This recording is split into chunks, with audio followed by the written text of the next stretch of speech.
Assalamualaikum warahmatullahi wabarakatuh. Alhamdulillahirabbil alamin. Wassalatu wassalamu ala asrofil anbiya'i wal mursalin sayyidina Muhammadin wa ala alihi wa sahbihi ajma'in, amma ba'd.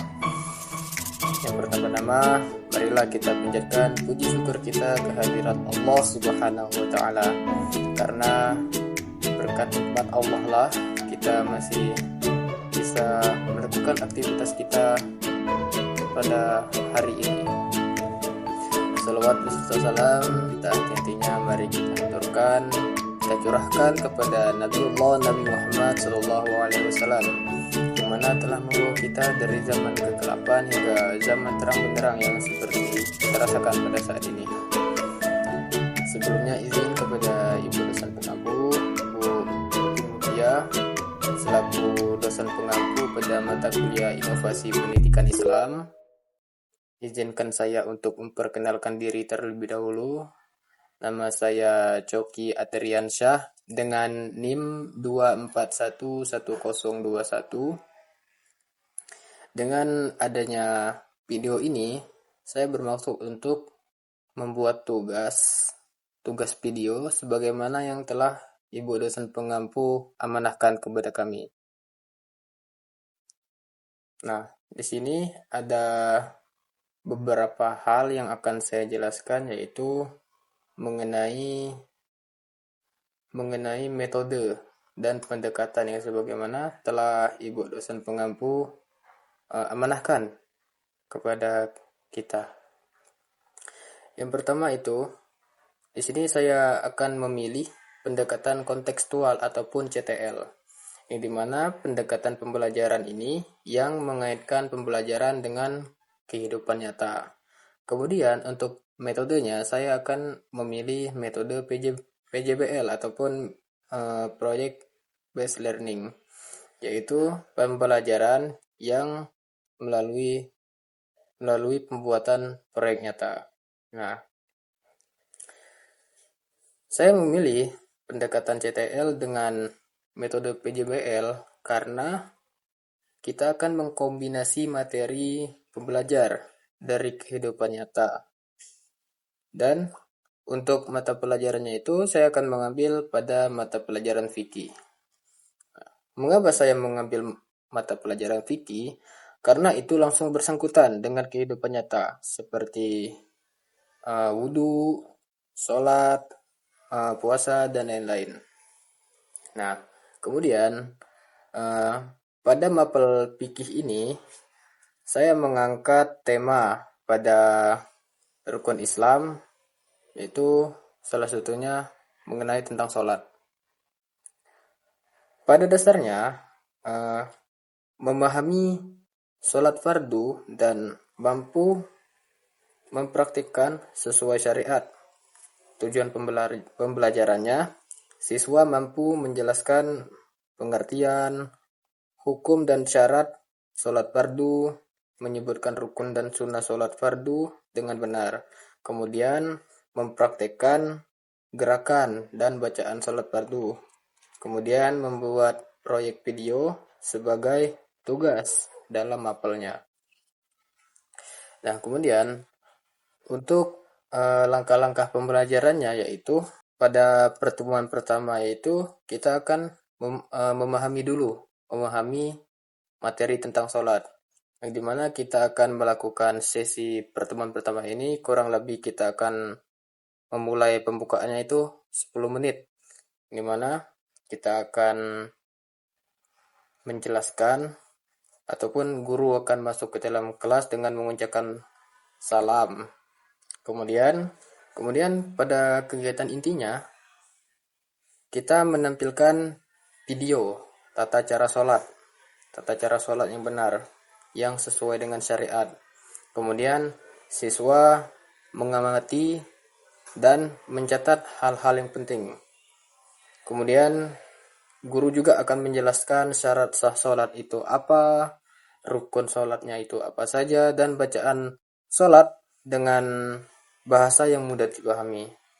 Kemudian siswa akan bertanya tentang hal yang belum mereka ketahui, dan kemudian guru akan mengaitkan materi dengan kehidupan nyata seperti kenapa kita harus wudhu dulu sebelum sholat? Apakah hubungannya ada dengan kebersihan? Nah, kemudian setelah kegiatan inti ini terlaksanakan, maka kita eh, akan memasuki pada kegiatan penutup, yang dimana kita akan meminta kepada siswa untuk menyimpulkan materi kita pada hari ini. Kemudian kita akan memperkenalkan proyek yang akan dikerjakan dan kita akan membagikan kelompok kepada siswa kurang lebih 4 sampai 5 orang per kelompoknya. Nah, kemudian pada untuk pertemuan keduanya kita akan merancang dan mengerjakan proyek. Pilihan proyeknya itu yaitu seperti ada video tutorial sholat, buku panduan mini sholat, poster informatif, dan drama ataupun demonstrasi langsung. Nah, kemudian pada kegiatan intinya, setiap kelompok itu akan mendiskusikan dan merancang proyeknya. Kemudian guru akan membimbing tiap kelompok. Kemudian siswa mulai mengerjakan proyek dan guru akan mengingatkan bahwa proyek ini nanti akan kita pakai untuk mengerjakan sholat kepada adik kelas. Jadi harus jelas dan menarik. Dan untuk pertemuan ketiganya yaitu kita akan presentasi dan refleksi. Yang dimana setiap kelompok akan mempresentasikan hasil kelompoknya, hasil proyek yang mereka kerjakan per kelompok. Kemudian kelompok lain akan memberikan tanggapan ataupun pertanyaan apabila ada pernyataan daripada kelompok yang presentasi tadi. Apabila ada yang mereka belum jelas ataupun paham, mereka akan menanyakan kepada kelompok yang presentasi. Kemudian guru akan memberikan penilaian dan masukan, dan kemudian siswa dari kelompok video akan memutarkan videonya. Dan siswa dari kelompok drama akan memperagakan sholat di depan kelas. Nah, untuk kegiatan penutupnya, guru akan mengajukan pertanyaan refleksi seperti apa yang kamu pelajari dari proyek ini, bagaimana perasaanmu setelah belajar sholat lebih dalam, dan apa yang ingin kamu perbaiki dari sholatmu setelah ini. Dan kita akan menutup dengan pesan seperti sholat itu bukan hanya kewajiban, tapi juga kebutuhan kita. Dengan sholat, kita akan menjadi lebih tenang, disiplin, dan dekat dengan Allah. Kemudian untuk penilaiannya itu, untuk pengetahuan kita akan memberi nilai berbobot seperti sebesar 30%, untuk keterampilan itu 40%, dan sikap itu 30%. Kemudian untuk implementasi pembelajarannya. Nah, bagaimana CTL tadi itu bisa diterapkan? Guru selalu mengaitkan materi sholat dengan kehidupan nyata siswa, seperti menghubungkan gerakan sujud dengan manfaat kesehatan, ataupun mengaitkan sholat tepat waktu dengan kedisiplinan belajar. Nah, kemudian untuk PJBL-nya, bagaimana PJBL ini bisa diterapkan? Siswa tidak hanya mendengar penjelasan guru, tetapi aktif membuat karya nyata yang bisa digunakan untuk mengajarkan orang lain. Ini membuat siswa lebih paham dan termotivasi karena merasa hasil kerjanya bermanfaat. Kemudian, hasil yang kita harapkan yaitu siswa tidak hanya hafal teori sholat, tetapi benar-benar memahami, mempraktekkan, dan menghayati makna sholat dalam kehidupan sehari-hari mereka. Nah, mungkin itu saja yang dapat saya sampaikan. Mohon maaf kepada Ibu dosen pengampu apabila ada kekurangan ataupun kesalahan kata yang saya sampaikan dalam penyampaian materi ini.